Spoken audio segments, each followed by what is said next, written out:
This is a Love is a Message prevention ball, and I just wanted to show this picture to look at the HIV prevention stuff that's on the table. So one of the things that is helpful that one can do with the ballroom community is that prevention can be inculcated within the community in a sex positive, non-pathologizing way. Now, it doesn't always happen that way. We need to work on that. But it offers the potential. Cultural studies helps us kind of examine that and make those things more efficacious if they are not. These are some of the references, and I will close with that if I want to entertain questions. Thank you.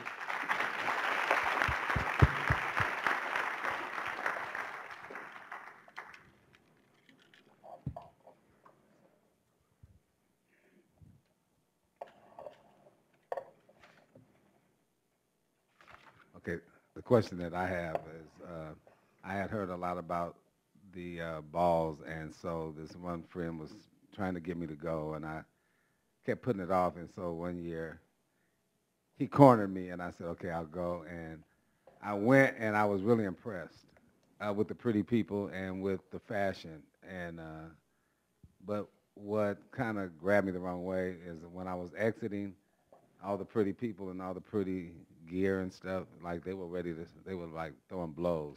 Mm-hmm. And so I wanted to get a clear understanding what's that all about. I would say it's just a part of life. I mean, and I don't want to construct, again, I don't want to construct a community as perfect, as a panacea. You're dealing with a lot of issues within the community. I think that, and I also want to say too that I think community leaders are trying to address the whole issue of violence that exists within the community. But it happens. And competition, for example, I just recently attended a ball in Detroit about a few months ago. And there's this rivalry between Detroit and Chicago. Now, on the one hand, it gives a certain kind of meaning to members of the community and a place to find meaning, to belong. It's a different relationship to belonging, some relationships that members of the community don't have. On the other hand, it can facilitate violence amongst one another, right? Similar to, and I also don't suggest that our biological families are panaceas either, because the same kind of violence between families and within families occur. So we're not talking about people who always totally break from the families from which they come in terms of the ways in which they, don't make quite the right decisions on how to relate to one another or how they treat one another. But I do want to focus on how it offers an alternative that can be further developed, that community-based organizations can collaborate with. Research can help us understand this community as a way to help us understand the possibilities for prevention and the resiliency and protective factors that exist in these communities for future prevention and dealing with this epidemic, because we're going to have to, because increasingly the community is young Black LGBT. Increasingly. I mean, like now I am like old, right, compared to the members of this community, right? So, and we see the disproportionate impact of the epidemic on young Black young Black MSM in particular. So we really need to use this as a way to collaborate, not impose, but collaborate and draw from structures that are internal to the formation to help us deal with reducing the impact of the epidemic on its members. For your presentation, I had a brief question. You talk about this is a particularly Black and to some extent Latino or Afro-Latino phenomenon. Could you talk about the specific things within African and Black culture that probably led or influenced this way of looking at sexuality and gender within the communities? I think that, well, what I would say is that part of some of my other work on looking at gender and sexuality throughout the African diaspora is that gender and sexuality throughout the African diaspora tends to be more fluid than what we think, in the sense that we are not, members of the African diaspora are not necessarily tied to these binaristic ways of understanding sex and gender. And for me, I also approach it by looking at ritual and ritual performance. So chapter 3 of the book manuscript looks at the way in which ritual facilitates, to some, at least in an ephemeral way, a suspension of fixed gender and sexuality categories, right? So for example, part of what I bring to bear in my study in sort of analyzing what actually happens at balls is some research that I did in Ghana in voodoo rituals. And I was interested then, this was even before I knew anything about ballroom, I was interested in then the way in which the ritual and the music and the call and response, the commentator at balls is what I call an interlocutor, functions similar to interlocutors at rituals, and calling up a certain kind of spiritual, what I call an epiphanic moment, where gender and sexuality, categories get transcended. So you have, for example, one of the ritual participants in the rituals that I observed in Ghana would get possessed, was a man that would get possessed by a woman. He was a gay man as well, right? So, and the way that community accepted him as a part of as a part of their community, they accepted all of him. They accepted these multi-dimensions of his gender and sexuality, pre and post, what do you call it? What was the thing I was looking for? Possession, pre and post possession, right?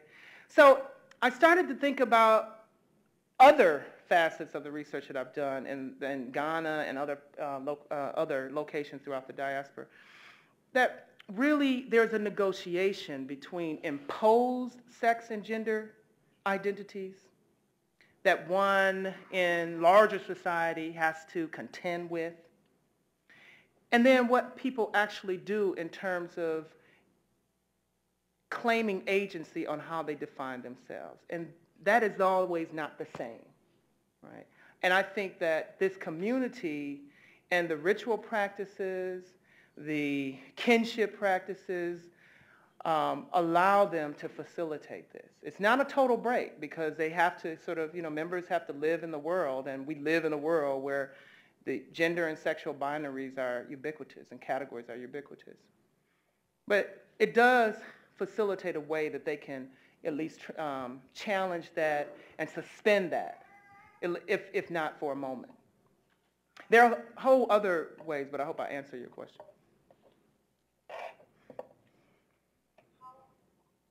Can you hear me? Uh-huh. How would we refer someone to the ballroom community? Is there like networks, or if you had a client or There are someone? ballroom members in this room, I believe. Okay. And then my other question is, if you don't fall into the 6 categories and want to be a member of the ballroom community or join it, is that possible, or do you have to fall into one of those categories? Or do they take, people who are not in those categories for support, or? So there are different, the gender system is sort of the kind of main system upon which competitive categories at the balls are forged, and also, the sort of roles within families. But there are other and increasingly, as the ballroom community gets even older, there are increasingly different configurations of relationships, right? So for example, I have what many would call, I've aged out of the ballroom community. The balls happen too late at night for me, and I just can't do it. But I have been asked, and I'm very interested in taking on a more advisory role. One of the things that I wanted to point out, I'm glad you asked this question. One of the things that I wanted to point out about the kind of research that we do, my research and my advocacy, right, for this community and also for the larger black LGBTQ community are inextricably linked, right? I'm very critical, but I'm an advocate. And what this has forced me to do was to rethink my relationship to this community once I aged out. My ethnography has taken place over 6 years proper, but I've been working on this community for more than 10 years now. And what I've decided is that I want to constantly be engaged in whatever way I can, even though I don't walk anymore and I don't really go to balls as much anymore. But I want to maintain a long-term relationship. I don't want to get, as one of my mentors said, you don't want to go and get the data and then leave and then run and write. You want to maintain a long-term relationship with communities, with the work. And so you have to reconfigure your relationship. And as the community gets older, different relationships on advisory, the kinship system is far more complicated than I was even able to talk about here. You have overseers, you have national mothers, overall mothers and fathers, you have advisory boards, you have board of directors. I mean, so the organizational structure and the kinship structure kind of merges here and there. So there are a variety of ways to have relationships and to maintain a relationship with this community. Did I answer your question?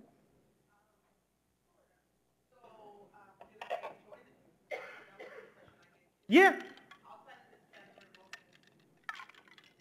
Yep. Well, you would fit into one of those. I mean, you would.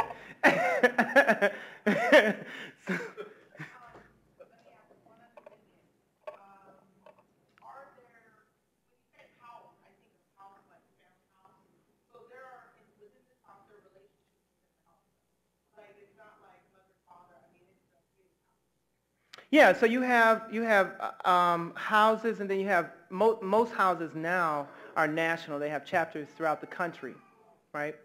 And that's where I talk about the kind of kinship structure or the kind of lineage structure merges with an organizational structure. So you have some houses that are like organizations, and they have a board of directors. They have, and overall mother and overall father is sort of like the president of the organization, right? The house that I belong to, the national father was and still is in Philadelphia, and has always been in Philadelphia. He's the overall father, but there are chapters throughout the country. But the chapters have relationships within, the chapters function as families. So they do activities together, they put on balls, they compete at balls, so a whole range of things happen within each house, each chapter. Okay, we're going to have to take a break. I'm getting the signal that lunch is being pushed too far back. So Dr. Bailey is here, and as I said, we have the conference room on the side. Thank you. Thank you, Dr. Bailey. So let's take a break till 1:15, and lunch is right outside. You can come in here or you can eat in the courtyard.